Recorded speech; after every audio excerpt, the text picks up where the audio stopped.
ఈరోజు ఆశా వర్కర్లను అభినందించడానికి డాక్టర్ సిబ్బందిని డాక్టర్స్ని అభినందించడానికి ఈ కార్యక్రమం ఏర్పాటు చేయడం జరిగింది. ఇది మన నియోజకవర్గంలోని అన్ని మండల కేంద్రాలలో గ్రామాలలో కూడా ఈ కార్యక్రమాన్ని ఏర్పాటు చేసి ఇలాంటి ఆత్మీయ సమావేశం నా దృష్టిలో సాగు వారిని ఈ సమయంలో వారి కళ్యాణ్ ఫౌండేషన్ ద్వారా చేస్తున్న సహాయాన్ని వారు చేస్తూ ఈ కార్యక్రమంలో పాల్గొన్న వారిని అందరినీ కూడా ప్రోత్సహిస్తూ మీరు కూడా చేయండి, ఎవరికి తోచిన సహాయం వారు చేయాలి తప్పనిసరి.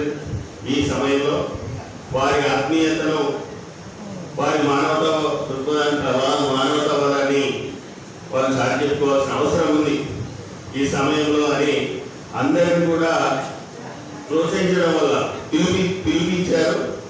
ఆ పిలుపునందుకొని గ్రామాలలో కూడా ఎవరికి తోచిన సహాయం, ఎవరైతే ఇబ్బంది పడుతున్నారో ఆటో వర్కర్స్, ఆటో డ్రైవర్స్ కానీ, పారిశుద్ధ్య కార్మికులు కానీ, లోకల్గా ఉన్న ఆశా వర్కర్స్ కానీ, ఇట్లా అనేక మంది సార్ పిలుపునందుకొని వారి ఇచ్చిన స్ఫూర్తితో ఈ కార్యక్రమాన్ని చేపడుతున్నారు. సారు నిజంగా ఒక వరుస కొన్ని సెక్షన్స్, రెండవ వరుస ముఖ్యంగా ఈ ఆశా వర్కర్స్ చేస్తున్న కృషి, ఇంటింటికి వెళ్ళి రోజు వాళ్ళ కుటుంబ యోగక్షేమాలు తెలుసుకుంటూ ఈ కరోనా నిబంధనలు వాళ్ళకి చెప్తూ వాళ్ళు చాలా కృషి చేస్తున్నారు సార్. అనేక మీరు పాల్గొన్న సమావేశంలో కూడా మిమ్మల్ని గుర్తు చేస్తూ మీకు అభినందనలు తెలియజేస్తున్నారు. డాక్టర్ గారు అన్నట్టు బంధు కానీ మన పని చేస్తున్నారు, మన డాక్టర్ల పని చేస్తున్నారు. ఈరోజు ఆశా వర్కర్లు కూడా బ్రహ్మాండంగా కనుగొని వెళ్ళిన వీటిలో గ్రామాలలో పనిచేస్తా ఉన్నారు. మన దగ్గర కూర్చున్నా కూర్చోబోతున్నా, మేము కూడా కూర్చోాలా. మరి ఏదైతే మనకు ఒక బంధు ఆ ఊళ్ళో ఏరిలో ఆ ఊరికి మీరు లోన్లను వాళ్ళు తింటారు, మాట్లాడే పెట్టినా మా ఇంటికి వస్తాను, మాకే వచ్చున్నారు ఎవరు మరి ఇంకా బదిలీ సీట్లు పెడతారని ఇట్లాంటి మాటలు పడుకుంటా పిట్టే భిన్నంగా భావించి మీరు చేస్తున్నందుకు మిమ్మల్ని గుర్తించి ఈరోజు మీకంటే నేనున్నానని మన పెద్దలు కళ్యాణ్ సింగ్ గారు వెంకటేశ్వర ఉండి మీరు చేయడం వచ్చినప్పుడు వారిని కూడా ప్రత్యేకంగా ధన్యవాదాలు తెలియజేస్తున్నాను. మరి అదేవిధంగా ఎంతైనా కోట్ల రూపాయలు పెట్టిన దాతృత్వం అవసరం, దానం అవసరం. మీకు ఉండడంలో ఎంతో కొంత పెట్టిన వ్యక్తి ఎవరు లేరు నియోజకవర్గంగా. మనం నేనున్నానని ముందుకు వచ్చిన ఒకే ఒక్కరు మన పెద్దలు కళ్యాణ్ సింగ్ గారని ఈ సందర్భాన్ని అందరినీ గుర్తు చేస్తున్నాను. మరి అదేవిధంగా మనం చేసిన సహాయాన్ని మీరు ఈ రోజు గుర్తించి చేసినందుకు మీరు కూడా ఇంత గౌరవం ముందుకేసి మన గవర్నమెంట్కు మన నాయకులు కూడా పేరు ప్రతిష్టలు తీసుకురావడానికి నేను ఉన్నందువల్ల ఈ సందర్భంగా మీ అందరికీ గుర్తు చేస్తున్నాను. దయచేసి ఎక్కడైతే కరోనా దేవుని అదృష్టం వల్ల మన అందరి అదృష్టం వల్ల మన దగ్గర ఎక్కడ లేకుండా మన అందరి సమస్యతోనే మన అందరి కృషితోనే ఈరోజు దాన్ని అంతర్వేయడం మరి ఇంకా మళ్ళీ కూడా పునాది పారేయకుండా మన అంతా కంగారు బతులు కావాలని సందర్భంగా గుర్తు చేస్తూ మరి మా గౌరవ ఎమ్మెల్సీ గారికి కూడా ఏదైనా కష్టాలన్నా ఆదుకున్నారే దేవుడు. మన అలాంటి దాతృత్వం ఆ దేవుడు పెద్దలు మన శ్రీనివాస్ గారికి ఇచ్చినందుకు ఈ నియోజకవర్గం తెలంగాణ రుణపడి ఉంటారని ప్రజలకు, అతి సామాన్యులకు గడప గడపకు అందుబాటులో ఉండే ఆశా వర్కర్లను గుర్తించి చాలా పెద్ద మనసుతోటి మా అందరితో మాట్లాడి ఆశా వర్కర్లను కూడా మనం గుర్తించాలి. మన గ్రామాలలో వాళ్ళ ఆరోగ్య పరిస్థితి, ఆ ఇంటి సభ్యుల సంఖ్య, ఆ ఇంట్లో ఎవరెవరు ఏ జబ్బుతో బాధపడుతున్నారు, ఎవరి ప్రెగ్నెన్సీతో ఉన్నారు, ఎవరి ఆరోగ్య పరిస్థితి ఎట్లుంది అనే విషయాలు క్షుణ్ణంగా ఆరోగ్య కార్యకర్తలకు ఆశా వర్కర్లకే తెలుస్తుంది కనుక ఈ పరిస్థితులలో ఈ మహమ్మారి నుంచి బలంగా రక్షించగలిగే, ప్రజలను రక్షించగలిగే పునాదులు ఆశా వర్కర్లే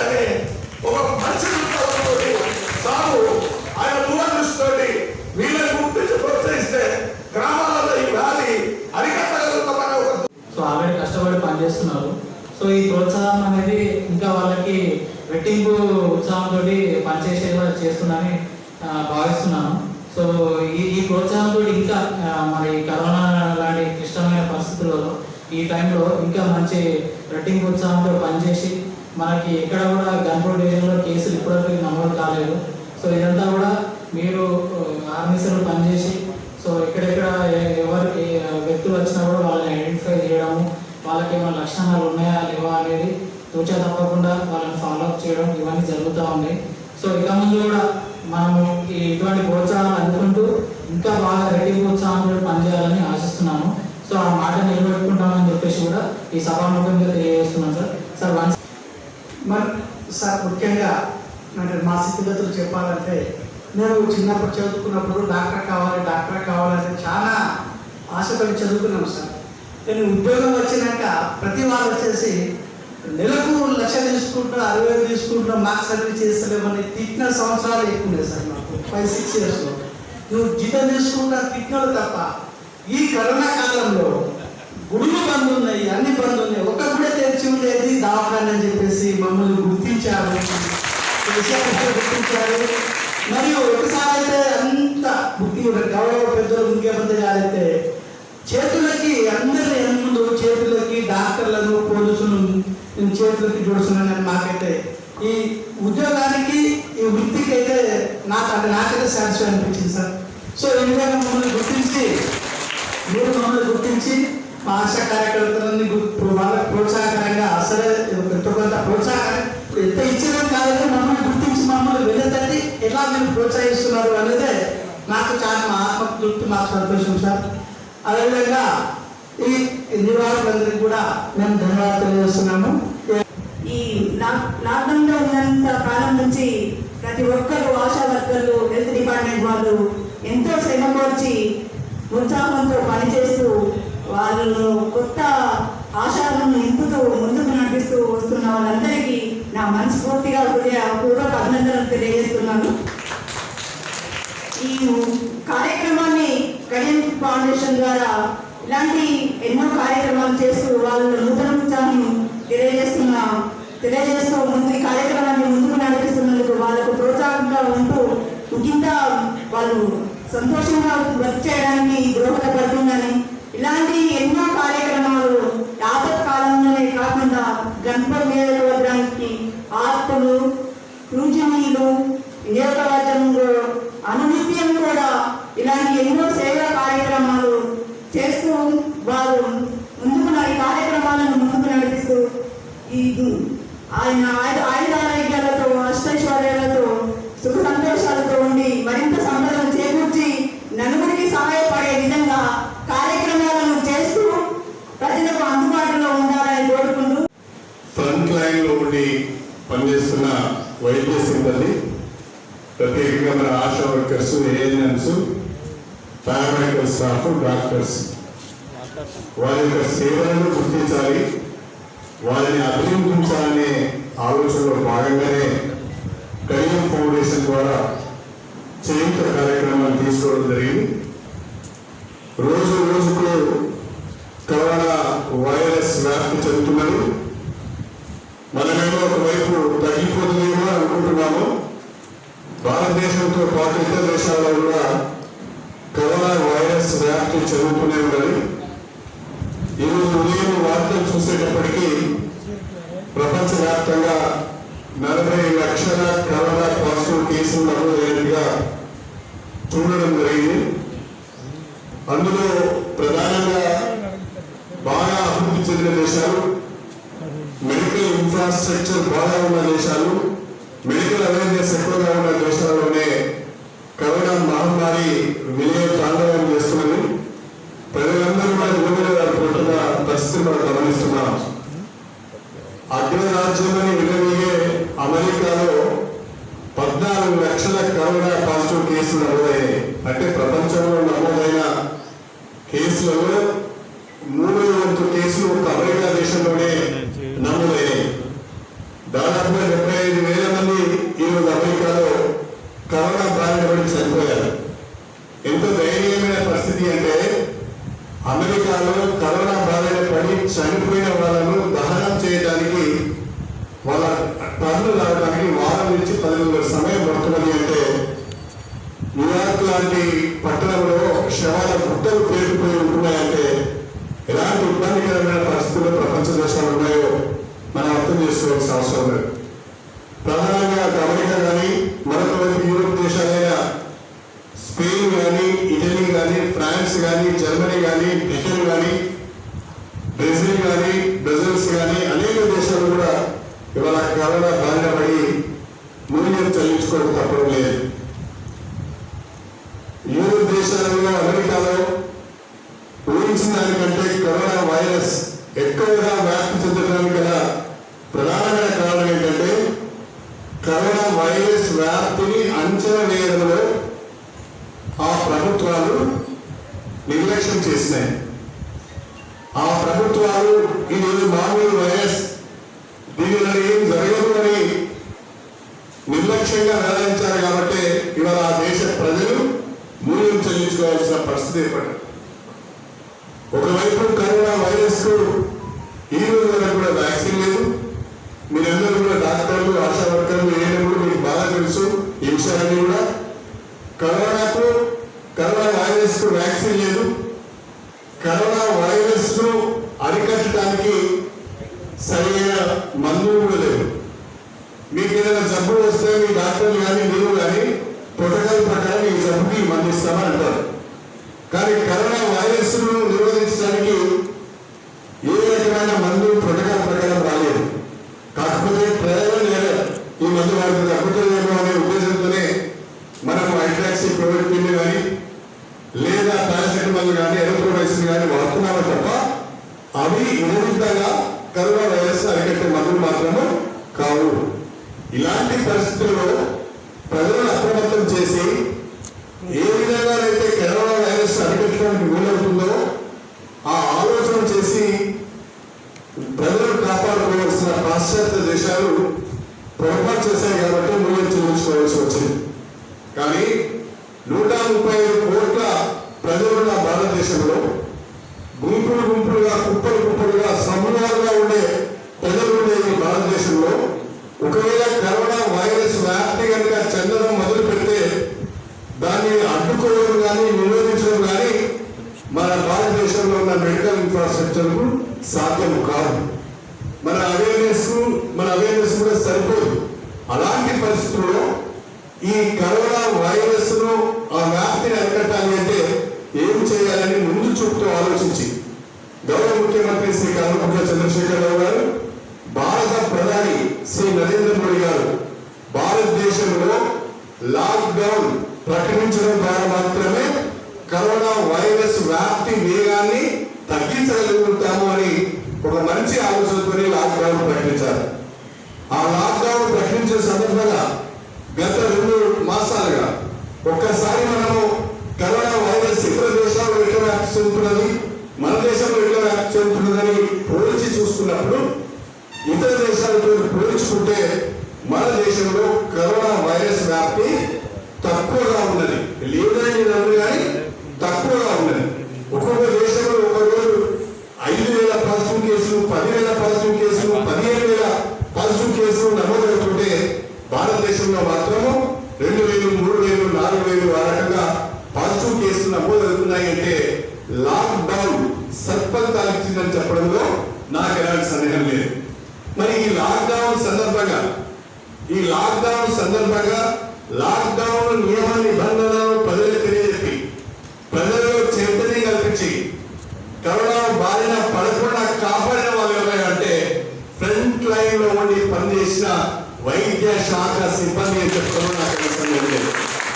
మన ఆశా వర్కర్లు కానీ, ఏఎన్ఎంలు కానీ, మన డాక్టర్లు కానీ మీరు కరోనా వైరస్ మీకు సోకకుండా ఉండాలి అంటే తీసుకోవాల్సిన జాగ్రత్తలు ఏంటి అని మీరు గ్రామాలు వెళ్ళి ఇంటింటికి వెళ్ళి చెప్పడం వల్ల ప్రభుత్వము అవగాహన కార్యక్రమాలు చేపట్టడం వల్ల పత్రికలు మీడియా కూడా అవగాహన కల్పించడం వల్ల ఇవాళ భారతదేశంలో కరోనా వైరస్ వ్యాప్తి తక్కువగా ఉందని చెప్పి ఈ సందర్భంగా నేను మీ అందరికీ తెలియజేసుకుంటున్నాను.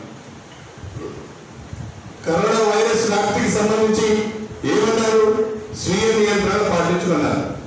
ఇంటికే పరిమితమై ఉండమన్నారు. ఇంటిని, వాళ్ళను, స్ట్రీట్ను, గ్రామాన్ని పరిశుభ్రంగా ఉంచుకోమన్నారు. బయటికి ఒకవేళ వెళ్ళవలసి వస్తే, 10 మందిలో ఉండవలసి వస్తే తప్పకుండా మాస్క్ ధరించమని అన్నారు. మాట్లాడేటప్పుడు 10 మందిలో ఉన్నప్పుడు కనీసం ఒక 3 అడుగులు 4 అడుగుల దూరంగా ఉండమన్నారు. ఎందుకు దూరంగా ఉండమన్నారు? ఈ కరోనా వైరస్ వ్యాప్తి అనేది నీటి తుంపర్ల వలన మనం మాట్లాడుతున్నప్పుడు మనకు తెలియకుండానే నోటి నుంచి నీటి తుంపర్లు వస్తాయి. అదేవిధంగా మనం తుమ్మినప్పుడు కూడా, దగ్గినప్పుడు కూడా మన ముక్కు నుంచి, మన నోటి నుంచి నీటి తుంపర్లు వచ్చే అవకాశం ఉన్నది. కాబట్టి దూరంగా ఉంటే వైరస్ వ్యాప్తి చెందదు అని. అదే దగ్గరగా ఉన్నప్పుడు 10 మందిలో మనం తుమ్మినప్పుడు లేదా 10 మందిలో మనం మాట్లాడినప్పుడు మన నోటి నుంచి వెళ్ళే, మన ముక్కు నుంచి వెళ్ళే నీటి తుంపర్లు వాళ్ళ పైనబడి వాళ్ళ నోట్లోకి, వాళ్ళ ముక్కులోకి వెళ్తే మనకు కరోనా ఉంటే వాళ్ళకు కూడా కరోనా వచ్చే ప్రమాదం ఉన్నది. కాబట్టి తప్పకుండా మాస్క్ ధరించండి, మాస్క్ ధరించి మాత్రమే బయటకు వెళ్ళండి అని చెప్పారు. అంతేకాకుండా భౌతిక దూరం పాటించమని చెప్పారు. తిరిగి ఇంటికి రాగానే సబ్బుతో చేతులను పరిశుభ్రంగా కడుక్కోమని చెప్పారు. ఈ నియమ నిబంధనలను పాటించడంలో, ప్రజలను అప్రమత్తం చేయడంలో మీ సేవలు అమోఘమైనవి అని చెప్పిన సందర్భంగా నేను సన్నిహితం తెలియజేస్తున్నాను. ఒకవైపు లాక్డౌన్ ప్రకటించిన తర్వాత కూడా ఇవాళ ఆశా వర్కర్లు, వాళ్ళ పెద్ద ఉద్యోగస్తులు కాదు, వాళ్ళకి ఇచ్చే జీతభత్యాలు కూడా తక్కువ. ఇవాళ ఆశా వర్కర్లు కానీ, మా ఏఎంలు కానీ, మా డాక్టర్లు కానీ వాళ్ళ ప్రాణాలను పరంగా పెట్టి, డాక్టర్ గారు ఒక మాట చెప్పారు, ఇంతకుముందు ప్రతివాడు మమ్మల్ని తీసుకునేవాడే, కానీ ఇప్పుడు ప్రతివాడు మమ్మల్ని గుర్తిస్తున్నాడు, మమ్మల్ని పొగుడుతున్నాడు ఒక మాట చెప్పారు. అంటే ఇది మీకు ఒక ఛాలెంజ్. అంటే రిస్క్ టైంలో మీరు పనిచేస్తున్నారు కాబట్టి మీకు ఆ మంచి పేరు వచ్చింది. ఇవాళ మా ఆశా వర్కర్లు, మా ఏఎన్ఎంలు, డాక్టర్లు అందరూ కూడా ప్రాణాలను పరంగా పెట్టి, కుటుంబాలను పక్కన పెట్టి 24 గంటలు గ్రామాల్లో ఉండి వైద్య సేవలు అందిస్తున్నారు. కాబట్టి మీ సేవలు గుర్తించాలి, మిమ్మల్ని అభినందించాలనే ఉద్దేశంతోనే ఈ కార్యక్రమం పెట్టుకున్నామని చెప్పే సందర్భంగా గుర్తు చేస్తున్నాను. ఇవాళ కడియం ఫౌండేషన్ ద్వారా ఇచ్చే ఆ చిన్నపాటి సహాయం, చేయుత మీకు గొప్పగా ఉపయోగపడుతుందని మీరు చెప్పలేదు. కానీ ఈ రకంగా ఒక సమావేశం పెట్టి మీ సేవలను అభినందిస్తే మీరింత ఉత్సాహాన్ని పొంది, మరింత ప్రోత్సాహాన్ని పొంది, మరింత ఉత్సాహంగా పనిచేస్తున్న ఉద్దేశంతోనే ఈ కార్యక్రమాన్ని తీసుకున్నామని చెప్పి మీకు సన్నిహితం తెలియజేసుకుంటున్నాను. ఇవాళ నేను ఒక అతి సామాన్య కుటుంబం నుంచి వచ్చాను. అదృష్టం కలిసి వచ్చి రాజకీయాలలో ఉన్నతమైన స్థానానికి వచ్చాను. స్టేషన్ కంట్రోల్ నియోజకవర్గ ప్రజలు నాకు రాజకీయ జన్మనిచ్చారు. ఈ సమాజం నాకు చాలా ఇచ్చింది. ఇవాళ వేదిక పైన డాక్టర్లు కాగలిగారంటే ఈ డాక్టర్లు వాళ్ళ స్వయం శక్తితో వాళ్ళు చదువుకున్నారు కాబట్టి డాక్టర్లు కాలే. వాళ్ళు ఎందుకు కూడా సమాజం ఉన్నది, వాళ్ళకి ఒక సమాజం ఖర్చు పెట్టింది. నేను కూడా ఈ స్థాయిలోకి రావడానికి సమాజం నా కొరకు అనేక రకాలుగా సహకరించింది, ఖర్చు పెట్టింది. సమాజం నాకు ఎంతో ఇచ్చింది. ఈ స్టేషన్ నియోజకవర్గం కూడా నాకెంతో గుర్తింపు ఇచ్చింది. కాబట్టి సమాజానికి తిరిగి ఇవ్వాలి.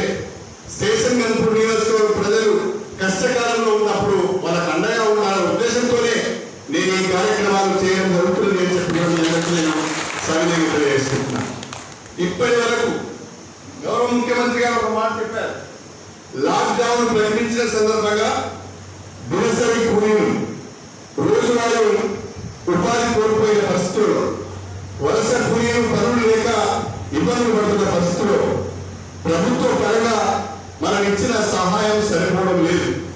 కాబట్టి తెలంగాణ రాష్ట్రంలో ఉన్న ప్రజాప్రతినిధులు కానీ, పారిశ్రామిక వర్గాలు కానీ, వాణిజ్య వర్గాలు కానీ, స్వచ్ఛంద సంస్థలు కానీ, దాతలు కానీ మీరందరూ ముందుకు వచ్చి ఆపదలో ఉన్న వారికి సహాయం చేయండి. కరోనా వైరస్ ను అరికట్టడానికి ముందుండి పనిచేస్తున్న వారిని అభినందించండి అని చెప్పి వారు ఒక పిలుపునివ్వడం జరిగింది. ఆ పిలుపులో భాగంగా కడియం ఫౌండేషన్ ద్వారా ఈ లాక్డౌన్ లో ఎవరైతే ఉపాధి కోల్పోయారో, ఎవరైతే ఫ్రంట్ లైన్ లో ఉండి పనిచేస్తున్నారో వారు ఆ కుటుంబాలకు చేయుతనివ్వాలనే ఉద్దేశంతో మేము కార్యక్రమాలు చేపట్టి ఇప్పటి వరకు ఈ రోజు వరకు దాదాపు 1700 కుటుంబాలకు చేయుతనివ్వడం జరిగింది.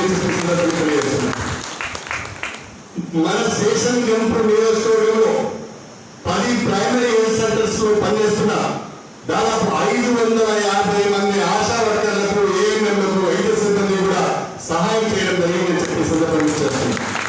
ఇవాళ మన స్టేషన్ గన్పూర్ మండలంలోని స్టేషన్ గన్పూర్, ఇప్పగూడెం, తాటికొండ, మల్కాపూర్, జఫర్గఢ్ మండలంలోని కోడూరు, జఫర్గఢ్, ధర్మసాగర్, వేలేరు, రఘునాథ్పల్లి, అదేవిధంగా లింగానగర్ మొత్తం ఈ 10 PSCల కింద పనిచేస్తున్న ఏఎన్ఎంలకు, ఆశా వర్కర్లకు, హాస్పిటల్లో పనిచేస్తున్న సిబ్బంది కూడా దాదాపు 550 మందికి చేయి ఇవ్వడం జరిగింది. అంటే మిమ్మల్ని అందరినీ గుర్తించి అభినందించాలనే ఉద్దేశంతో ఆ కార్యక్రమాన్ని చేపట్టడం జరిగిందని చెప్పి మీకు సవినయంగా తెలియజేసుకుంటున్నాను. మనకు సమాజంలో ఉన్న పెద్ద పెద్దలు చాలా మంది చాలా రకాలుగా సంపాదిస్తారు. ఆ సంపాదించిన సొమ్ము ఏం చేయాలో తెలియక అవస్థలు పెట్టుకుంటారు, అడ్డదారులు ఒప్పుకుంటారు. కానీ ఇలాంటి సమయం వచ్చినప్పుడు మీ దాతృత్వాన్ని ప్రదర్శించుకోవాల్సిన అవసరం లేదు. ప్రతి ఒక్కరు కూడా ముందుకు వచ్చి ఏదో రకంగా సహాయం చేయవలసిన అవసరం ఉంది అని చెప్పి నేను సవినయంగా తెలియజేసుకుంటున్నాను. నాకు చాలా సంతోషం అనిపించే విషయం ఏంటంటే అనేక గ్రామాలలో సర్పంచులు స్వచ్ఛందంగా ముందుకు వచ్చి, ఇతర దాతలు కూడా ముందుకు వచ్చి వాళ్ళకి తోచే విధంగా కూరగాయలు ఇవ్వడము, లేకపోతే నూనె ఇవ్వడము, కందిపప్పు ఇవ్వడము, చక్కెర ఇవ్వడము, ఈ బియ్యం ఇవ్వడము, ఏదో ఒక రకంగా ప్రజలను ఆదుకునే ప్రయత్నం చేస్తున్నారు. ఆపదలో ఉన్నవారికి, ఉపాధి లేని వారికి, ఈ యొక్క కరోనా వైరస్ వ్యాప్తి నిరోధించడానికి పనిచేస్తున్న వాళ్ళకు కూడా ఏదో రకంగా సహాయం చేసే ప్రయత్నం చేస్తున్నారు. నేను మొదటి కూడా మన స్టేషన్లే కాక మన ఉమ్మడి వరంగల్ జిల్లాలో ఎక్కడైతే పారిశుద్ధ కార్మికులు ఉన్నారో, ఎక్కడైతే పత్రికా విలేకరులు ఉన్నారో, ఎక్కడైతే వలస కూలీలు ఉన్నారో మొదటి విడత మన నియోజకవర్గంతో పాటు ఉమ్మడి జిల్లాలో కూడా వారికి సహాయం చేయడం జరిగింది. రెండో విడతలో ప్రైమరీ హెల్త్ సెంటర్లో పనిచేస్తున్న ఆశా వర్కర్లు, ఏఎన్ఎంకు సహాయం చేయాలి. వీళ్ళు బ్రహ్మాండంగా పనిచేస్తున్నారు, గ్రామాల్లో తిరుగుతున్నారు, ఎండనక వాళ్ళ ఆరోగ్యాన్ని లక్ష్య పెట్టగా కుటుంబాలను పట్టించుకోకుండా కూడా తిరుగుతున్నారు. కాబట్టి వాళ్ళు గుర్తించాలని చెప్పి రెండో విడత ఈ కార్యక్రమాన్ని తీసుకోవడం జరిగిందని చెప్పి నేను మీకు సహాయం తెలియజేసుకుంటున్నాను. నేను ఇప్పటికీ కూడా వేదిక ఉన్న వాళ్ళకి కానీ ఇంకేవైతే దాతృత్వం ప్రదర్శించుకునే దాతలు వెళ్తున్నారో మీరందరూ కూడా ముందుకు వచ్చి మీకు అయిన మేరకు ఉపాధి కోల్పోయే వారికి, ఈ యొక్క కరోనా వైరస్ సందర్భంగా ఫ్రంట్ లైన్ లో ఉండి పనిచేస్తున్న వాళ్ళకి కూడా సహాయం చేయాలని నేను కోరుతున్నాను. వైద్య శాఖ, పోలీస్ శాఖ, అదేవిధంగా పారిశుద్ధ్య కార్మికులు బ్రహ్మాండంగా పనిచేస్తున్నారు. వాళ్ళ సేవలను మనం గుర్తించుకోవాలి, వాళ్ళ సేవలను మనం అభినందించాలని చెప్పి ఈ సందర్భంగా తెలియజేసుకుంటూ, మరి ఈ కార్యక్రమం పాల్గొంటున్న మా చెల్లెళ్ళు, ఆశా వర్కర్లకు,